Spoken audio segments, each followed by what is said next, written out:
মহাসড়কে যে অবৈধ পার্কিং সেই পার্কিংয়ের বিরুদ্ধে ট্রাফিক বিভাগের যে অভিযান দর্শক আমরা সেটি এখন দেখানোর চেষ্টা করছি চট্টগ্রাম কক্সবাজার মহাসড়ক থেকে যে অবৈধভাবে যে পার্কিংগুলো রাস্তা দখল করে গাড়িগুলো পার্কিং করেছে সেখানে যে ট্রাফিক বিভাগের যে অভিযান চলমান রয়েছে। করছি স্যার, আজকে মাফ করে, আমরা তো এখানে দাঁড়াই না, আমি আর চা খাইছি, আমি চলে যাচ্ছি। এখন আমার একটা মামলা দিয়ে দিচ্ছে।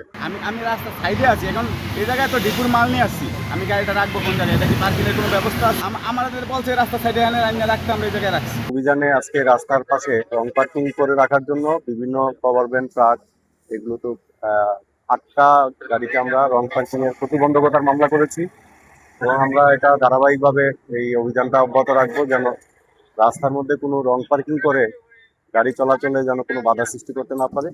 এই জন্য আমরা এই মামলাটা অব্যাহত রাখবো। কিন্তু অনেক সময় দেখা গেছে যে আমরা অন্যান্য কাজে ব্যস্ত থাকলে তারা এই রাস্তায় গাড়ি পার্কিং করে বিভিন্ন সময় মালামাল লোড আনলোড করে। তো এটা আমরা আমাদের প্রতিদিনই আমরা এই আসলে নজরদারিতে রাখি।